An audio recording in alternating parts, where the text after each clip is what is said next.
Welcome to Playing Above the Line, where we interview entrepreneurs, business owners, and community activists to get their thoughts and perspectives on leadership. Playing Above the Line is sponsored by Aviso Group, a business consulting and accounting firm focused on preparing clients for the future through innovation and positive growth. Our guest on this episode is Marina Simpson. Marina is the president of Baldwin County United Way. Listen to learn all about United Way and specific things they are doing to improve the lives of Baldwin County citizens. As a working mother who is involved in her community, Marina also shares insights on balancing all these roles. Diane, how are you? Doing great, Alan. Thank you so much for having me back as a guest host on the podcast. Well, I appreciate you coming every time we ask. And so we're excited about another great interview today. Our guest today is Marina Simpson. And Marina, thanks for coming. Thank you for having me. I'm excited to be here. Well, good. So start just by telling us a little bit about who you are and what you do. Okay. I was born in Baldwin County, born and raised in Baldwin County, went to the University of Alabama, Roll Tide, and graduated from University of Alabama in 2003 and moved back to the area in 2005 after my husband graduated law school. And we're here now raising our family. We live in Daphne. I spent 11 years in the banking industry and then 5.5 years ago made a move into the nonprofit sector as the director of the United Way of Baldwin County.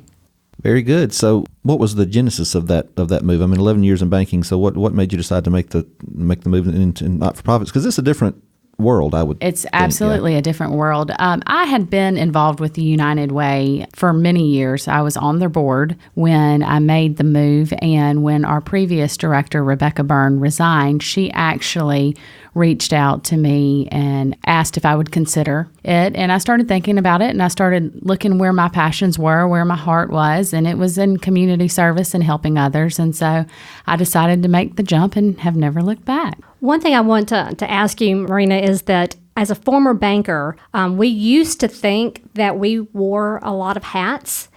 But realistically, we may have wore 2 or 3 different hats in the banking industry because we had staff or other people within our organization that had that job role. Y'all have 2 paid positions for Yes. the United Way. Mm-hmm. Nonprofit industry is a very much known for being understaffed. We are all understaffed, but that's on the basis of what we do, where our money goes out to support people in the community. So yes, I wore a lot of hats in the banking industry, but you wear every hat. Both of us wear every hat. It takes us both doing everything. And, from running the budgets and fundraising and doing the campaigns all the way down to cleaning the office. So we do it all. Absolutely. Absolutely. So your staff of 2 includes you. Yes, so it's you and one absolutely. person. Yeah. Yes. So what does your day look like then? I mean, if you're the cleaning person and the office supply person and the executive director, Right. you're out there networking and fundraising, that kind of thing. What do you have a typical day? No 2 days look the same. Okay. No, I try to structure my day. We cover all of Baldwin County. As you know, Baldwin County is a very large county geographically. So I try to structure my days to be in a certain part of the county if I can, to be more efficient. That can be meeting with businesses, going to events with nonprofit agencies. That can be going out into our agencies and doing the actual community work. From day to day, I can be at a fancy reception at lunch and then out in the community working with the most vulnerable 2 hours later. That's not uncommon at all.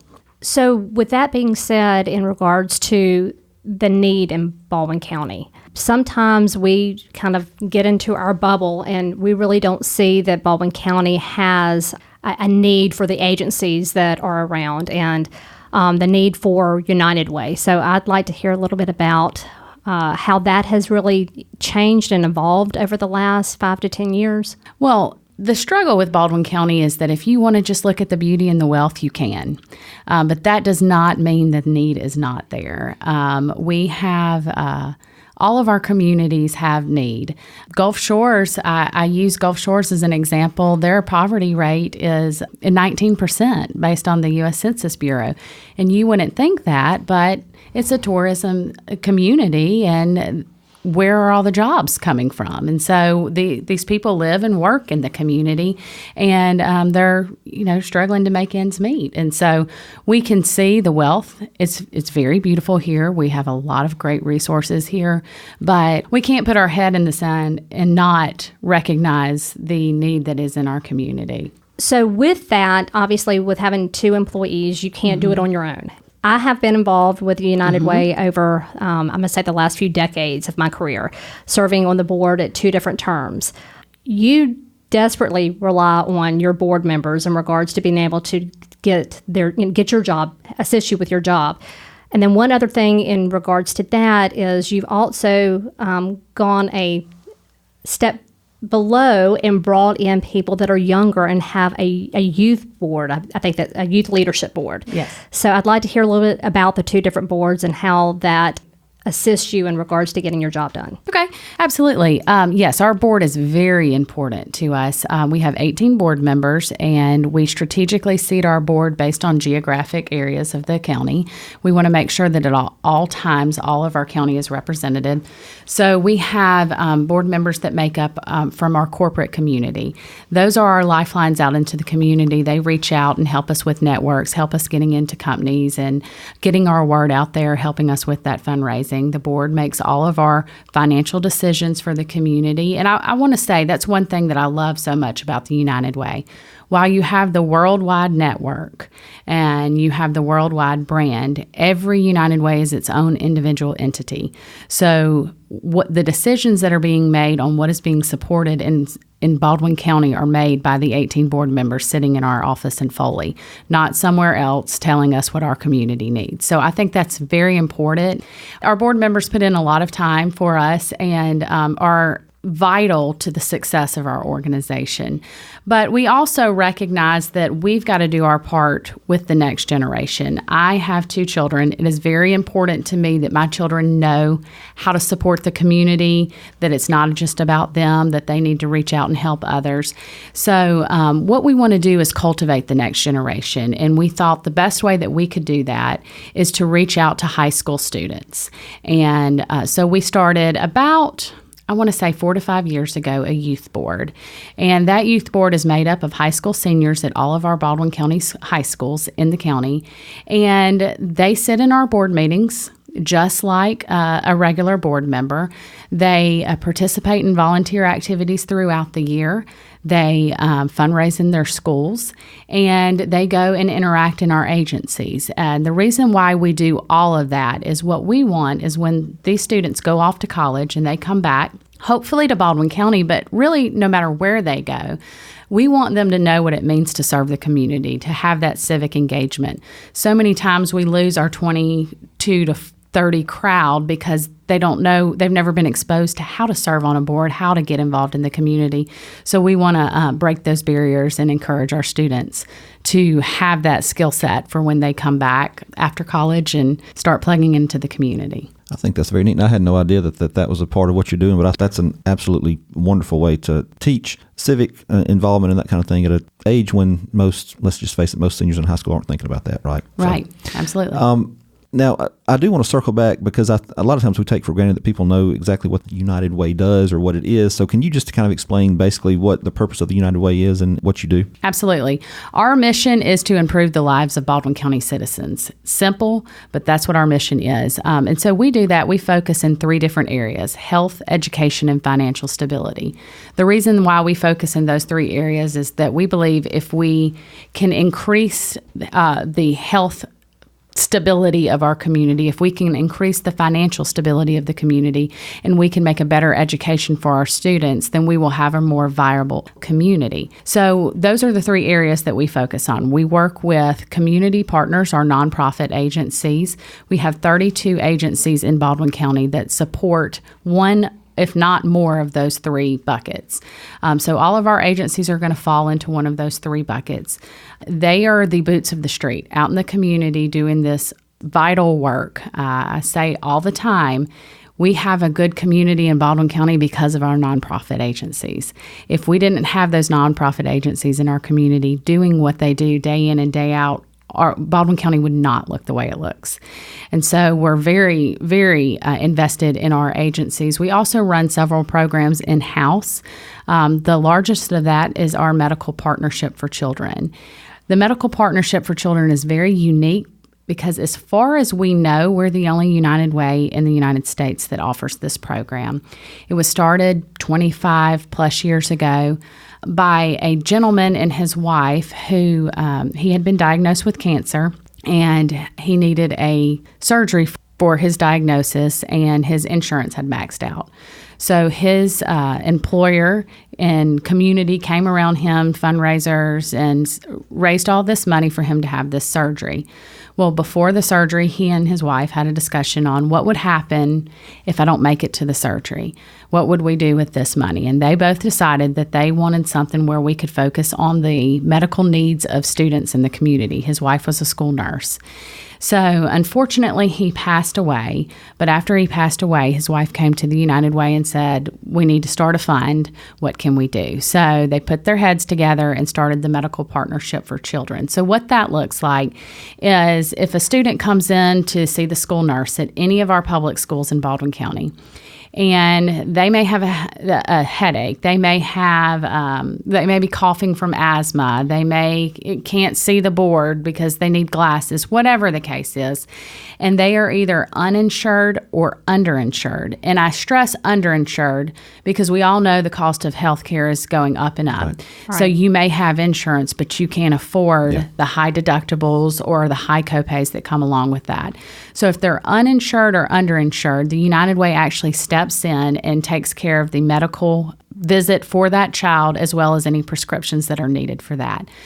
We use our school nurses as our vetting process because they know the students, they know the families, they know the situations. So when they've determined that the need is there, they send the student and their parent with the form, which is essentially their payment. They go to the doctor's office, and instead of paying, they hand the form to them, and then they bill the United Way. This is very important to us because, like I mentioned earlier, we focus on education. Well, if a child is in the classroom and they're coughing because they need an inhaler or they can't see the board, they're not getting their best shot for an education. Just like if we go to work and we're sick, we've got the flu or whatever it is, we're not going to put our best foot forward. So why would we expect a student that's got a medical need to put their best foot forward? So we believe that by taking out the health distractions in the classroom, we actually put children on a pathway for educational success. We have story after story of children where we've stepped in one time. My favorite being a girl that we helped several years ago. She was insulin dependent, type 1 juvenile diabetic, having to go to the school nurse's office 7 times a day for insulin shots. Oh, wow. Single mother, they had insurance, but the insulin pump was an $800 deductible. Well, obviously, that's a hard amount to come up with as a single mom. So United Medical Partnership stepped in and paid for that insulin pump for that girl. She went from a C average student to an AB honor roll student. She is still an AB honor roll student. She's in high school now. And she actually volunteers every year with us on our Day of Caring for Kids, which is a volunteer day that we have in November for children. That's amazing. Very cool. Now, how is that program funded? Great question. That program is predominantly funded through grant writing. We used to have a golf tournament that a company put on for us. Unfortunately, that company was bought out and that golf tournament does not exist anymore. But we've been able to sustain that through grant writing over the last 25 years. And is that something that you do? Do you do all the grant writing, or do you have someone assist you with that? The two of us in the office. That's a very neat and noble cause for sure. So in the information that you sent, it says that in your greatest personal accomplishment is the birth of your children. How many children do you have? 2. Okay, 2. So 2 kids. So how is that being a mother, which I remember my mother, back in the day, and she was, working and trying to raise me and all that kind of good stuff. So, I mean, it's a challenge, right? I mean, it's a good challenge, but it's definitely something you have to balance. And so talk a little bit about that, some of the challenges and some of the ways that you kind of work through, being a mom and also having a full-time career. Well, being a working mother is a struggle. We feel like if we're not giving our kids 100% of the time, then we're not being a good mother. But if we're not giving our work 100% of the time, well, we're not being a good employee. And so I feel like we as working mothers put a lot of the guilt on ourselves. Sure. And we take a lot of blame that we really don't need to take. And so it's a tough balance. But I feel like if I am doing what I believe I'm called to do, then I am setting the best example for my children. So if I can't make a field trip, for example, I know I'm doing the work that I'm supposed to do, and I'm setting a good example for my daughter to know that she can do whatever she wants to do, however she wants her life to look, whatever she wants her career to look like, or not a career. If she wants to stay at home, she can do it too. Absolutely. And one of the things that immediately came to mind whenever Marina was talking about her children is if you're friends with her on Facebook, and if you're not, I encourage you to do so. But her daughter is a Spitfire, and talking about learning from Marina as an example and as a role model.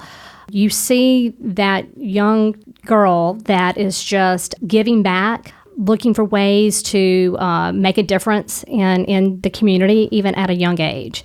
With that being said, also her husband is an attorney, but is also in the political realm.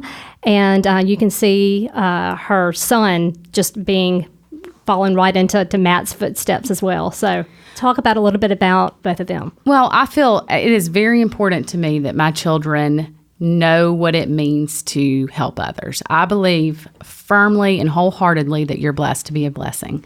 And so our children, every year at their birthday party, they get to pick a charity up to their choosing, but whatever charity they want to pick, they ask their friends to bring whatever that might be in place of presents. Last year, my daughter did dog food for the animal shelter. She's got a big heart for animals.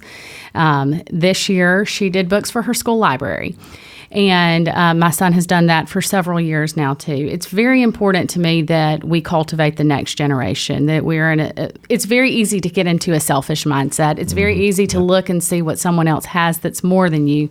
But there are so many people out there that have so much less, and I want my children to know that they are blessed and they are blessed to be a blessing. So not only are you a mom and are you the director of the United Way, but you are extremely involved in the community in regards to just your personal time completely outside of both of those realms.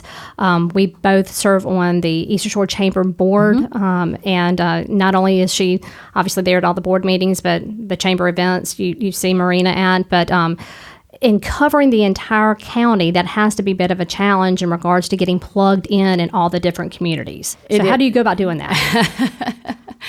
I'm not sure well.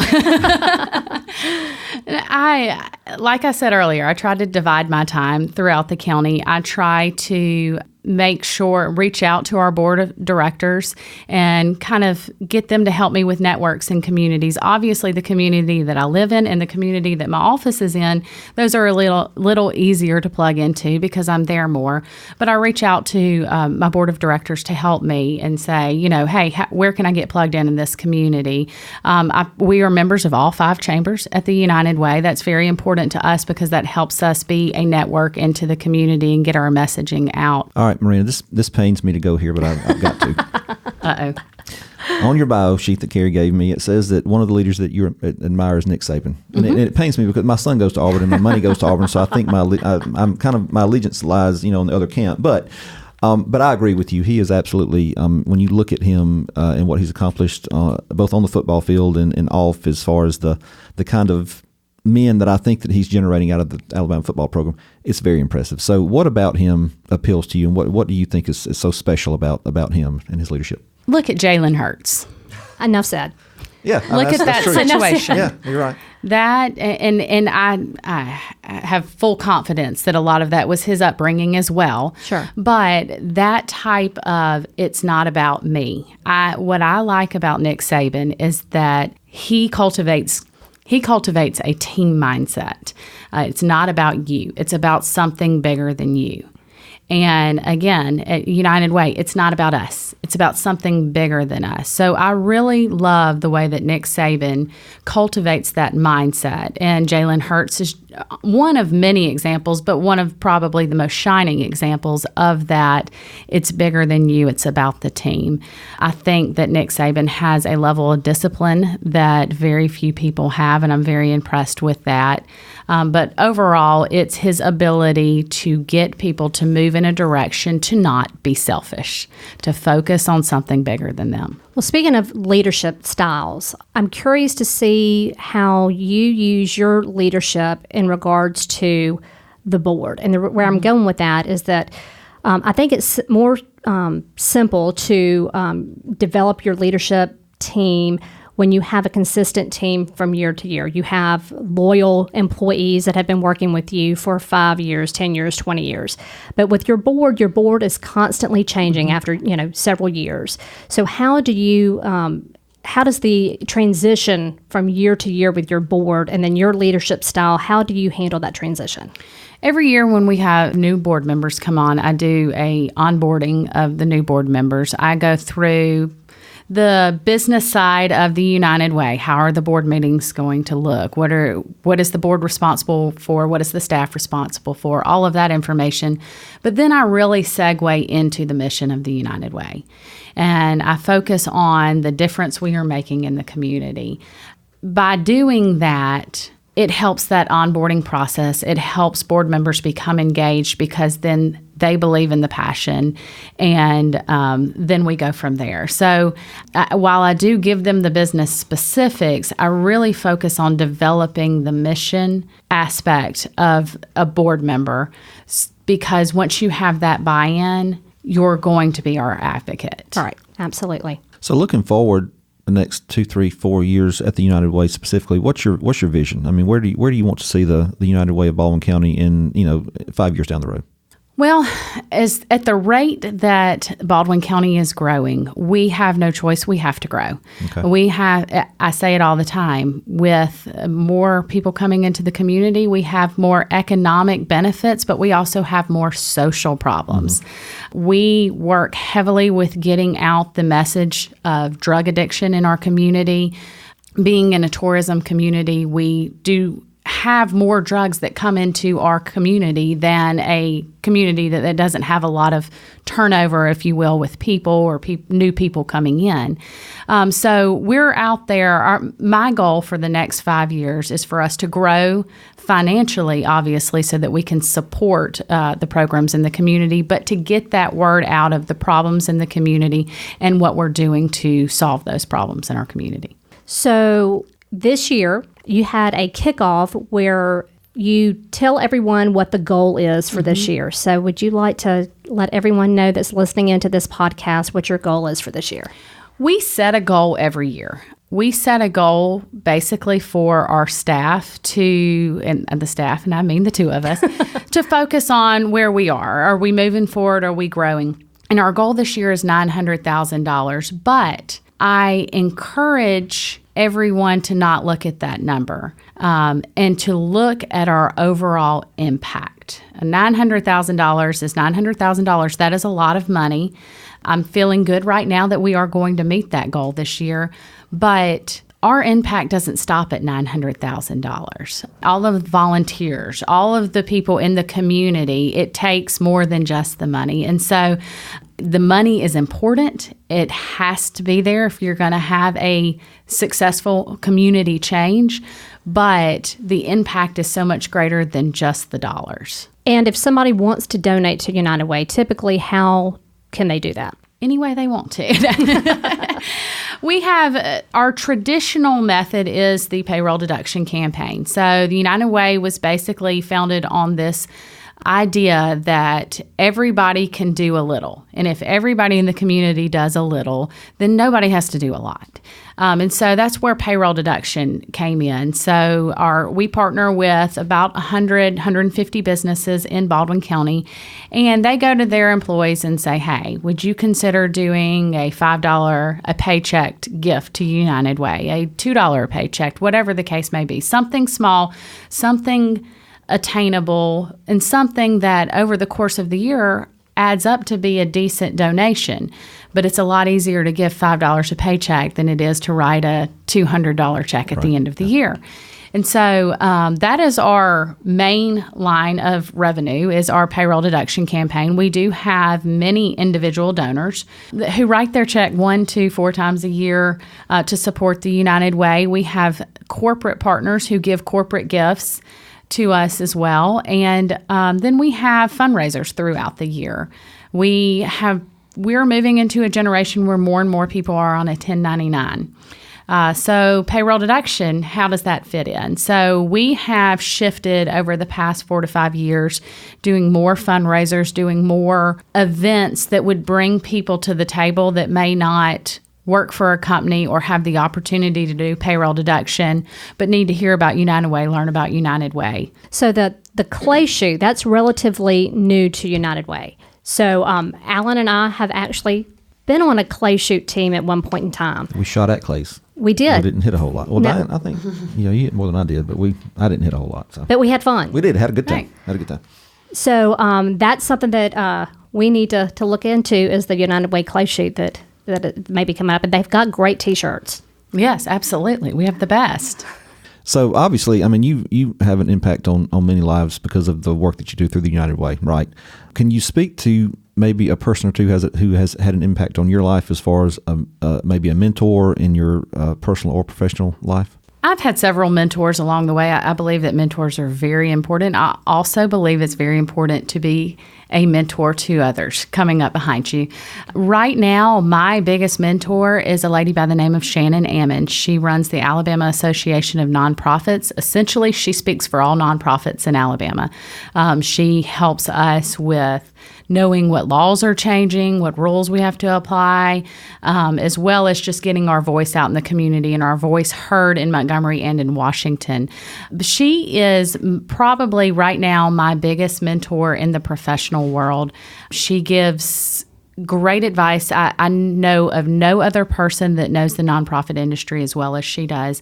And so I look to her very strongly for what I want to see me develop into in the future. I've also had mentors in the banking industry in the past, and while they were professional mentors, some of the greatest advice I got from those mentors is really more in the private life. One of my first mentors ever, one of the main things he said to me was to always make sure your work-home life balance is in check, and to make sure that if you're putting too much to one and not the other, you're going to hurt that side. So it's important to balance those. And when you're at home with your family, you're at home with your family. When you're at work, and that is okay. And so that's something that I've taken and tried to apply, not always the best, but tried to apply throughout my life, is to be where I am in that moment and not try to focus on the other side.